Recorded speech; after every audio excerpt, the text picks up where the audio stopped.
Gotta love it when the show becomes self-aware and makes the jokes for me. We open with 80% of our main heroines partaking in scuba diving and dad jokes.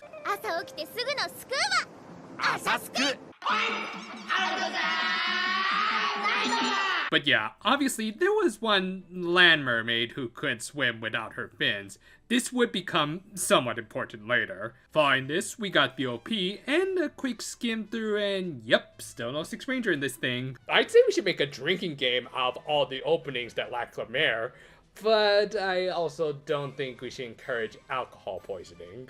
Later, the Tropical-Rouge spent one of their last days on Manatsu's island doing, of course,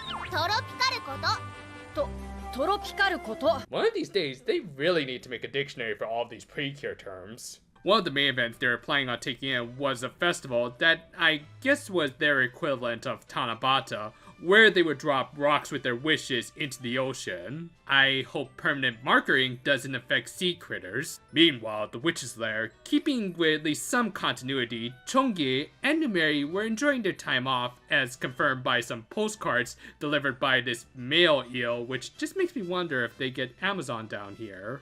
Lord knows Bezos would try to profit off of that too. I hope I didn't knock anything over. Also, putting aside this crab clearly tripping out a little, it's weird to see Numeri in a swimsuit. I mean, granted, it is clever that she's not wearing a bikini bottom that would be impossible to put on, but what exactly does an anthropomorphized sea slug have to cover up? The answer is don't think about it! In any case, Butler said that he'd give the shrimp some time off if she brought back the Grail from the last episode. Back with our heroines, to kill some time until the festival, they took part in all sorts of activities, including bullying small children, tai chi, and riding big, wet, okay, I won't say anymore. A lot of this was a little superfluous, but it was at least short, and did give us at least a little insight into everyone's characters, like, once again, the difference in their stamina. The time for the festival eventually came, and we got some cute yukata designs for everyone that also happened to be color matched, in case you forgot this was a toy property. This also let Laura use her new perfume bracelet. Is that what the accessory actually smells like? You know what? I take back what I said last week about this not being overpriced. Mrs. Natsumi also revealed that her daughter was using her old sash, which of course made her recollect one of her most precious memories from her first festival, where she used the aforementioned wishing rock to meet the love of her life.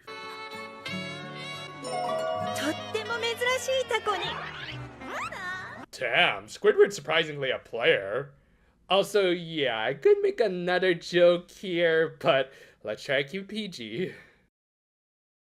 Elsewhere, Elda confirmed that, yeah, Laura just kind of left the big important looking grail behind and just took her cheap little toy instead. Granted, I don't know where she would put it. I mean, it's not as though she carries around her own personal hammer space, oh wait. But yeah, after a little struggling that somehow didn't result in some shrimp cocktail, Elda got her bounty. Wow, to think Sherry would make it to the Holy Grail before Carrie ever did. Meanwhile, at the festival, our heroines got their rocks from Ole Tomi, with Laura getting a unique one.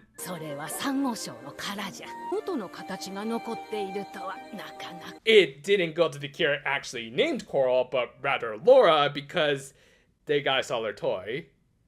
I'm not even really kidding, that's more than likely the case.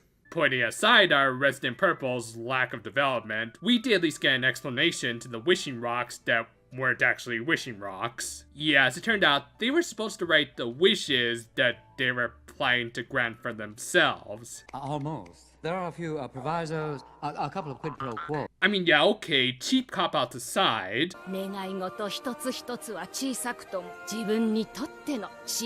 That's actually a really damn good message.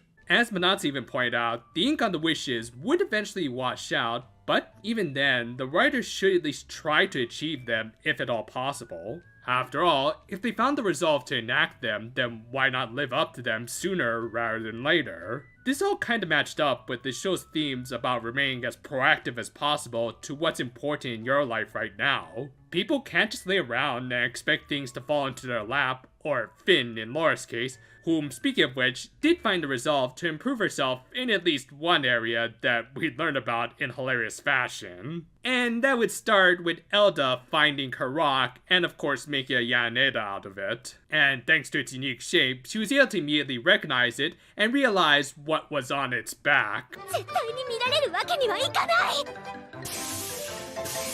Well, I see someone's getting ready for a meme off with Erika in a couple months. This led into her going full JoJo mode, ironic since Jolene ended up sitting out this fight. As a result, the fight was as usual short with only a few bursts of great animation, but at the same time, it was pretty hilarious, especially when the show itself even seemed to acknowledge that Laura had become a bit of a screen time stealer. And even if the fight didn't have the best animation, at least we got this great shot afterwards as our heroines took in the starry skies on their return boat. It was also here that they revealed that they had seen Laura's wish. Yeah, I actually had to rewatch this episode a little, but I think they saw it here with all of the sand kind of obscuring the monster. Anyway, the episode ended with Laura achieving her not at all difficult wish of mastering the doggy paddle, but so did the witch as she began to fill the fool's casket. This was a pretty fun episode with at least a few small developments, and honestly I kind of wish more episodes were like this.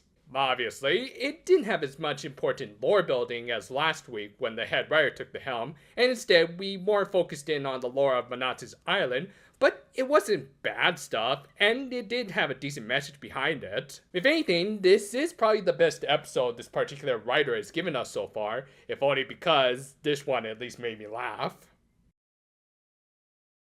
The writer this week was the still fairly green Konomi Shugo, whose episodes for me have been mostly...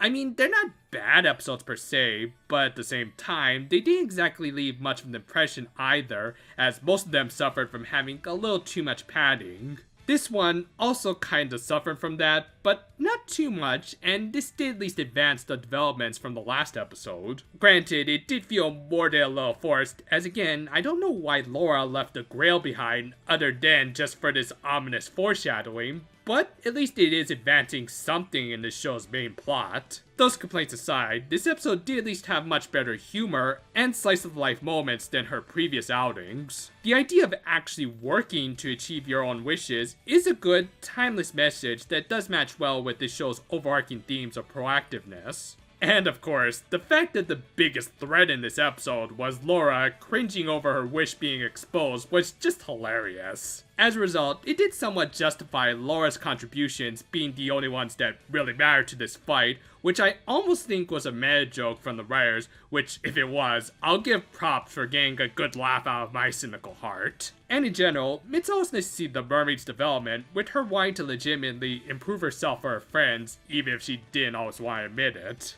Overall, this is a cute, pretty damn hilarious episode at times that also is hopefully a sign of more developments to come. If anything, can we please change up the opening? I mean, I know the iron is pretty much ice cold at this point, but come on, give us something already. Things have been a little busy in my personal life, but I am going to try and play catch up with some of my video production this week. So do look forward to, hopefully, a double review of Powerpuff Girls Z this week, followed by one for Oshamacho Doremi the next. And of course, I'll try and get my next Toy Trinity video out as soon as I can, without it being too wordy.